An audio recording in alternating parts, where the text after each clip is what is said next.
All right, other side of the aisle now. With us is the Democratic Congressman Adam Smith of Washington State, top Democrat on the House Armed Services Committee. Congressman, always nice to see you. Thanks for being with us.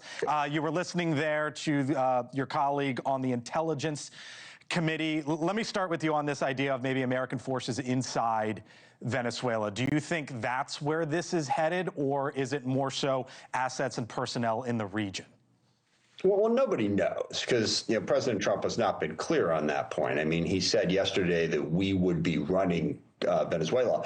He has no idea what that means or who would come next. I will point out to the chairman of the Intelligence Committee that the vice president of Venezuela is actually a she, not a he.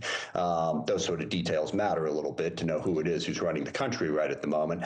And those details seem to have escaped the Trump administration. They took out Maduro.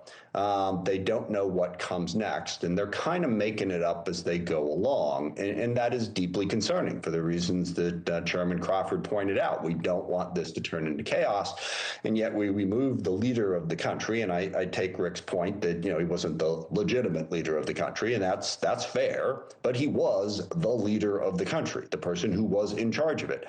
And we exercised a regime change operation to remove him, and the reasons for that are problematic as well. But I'll let you get to your next question before I get into that.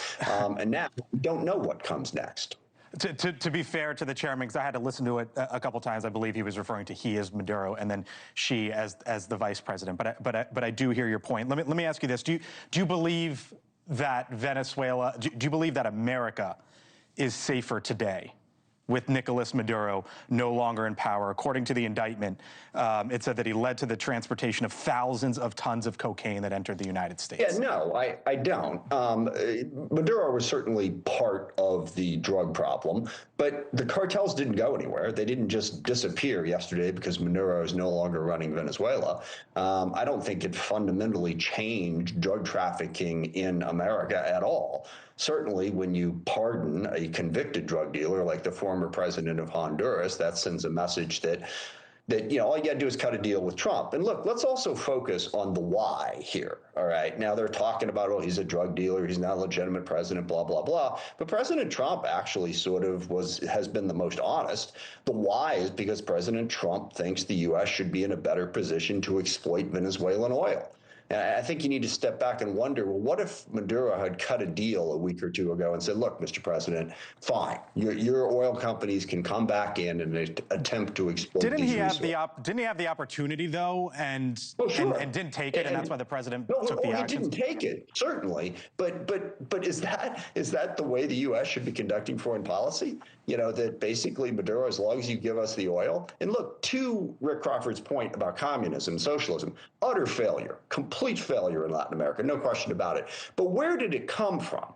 It came from when the U.S. had dominant power in the Western Hemisphere, which is what this is all about, by the way. Trump wants to reestablish that dominant power. What we did is we propped up a series of regimes that exploited resources in the region and completely screwed the people of Venezuela and Colombia and Chile across the board, as long as they gave us the resources. Let's look at Cuba. Okay, we all know the Castro regime is awful and terrible, and they are.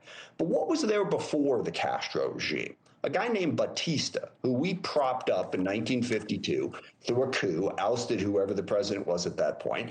And then the United Fruit Company exploited the living hell out of the Cuban people in brutal fashion to the point where the people couldn't take it anymore. So they turned to Castro, which was an enormous mistake, to be sure. All right. But if we really want a better future for the Western Hemisphere, let's stop getting on TV and having the president of the United States say, Venezuela, we want your oil.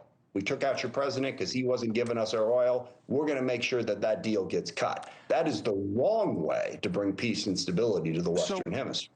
Thank you for watching. Subscribe below and download our NewsNation app right now on your phone, and you will get fact-based, unbiased news for all Americans.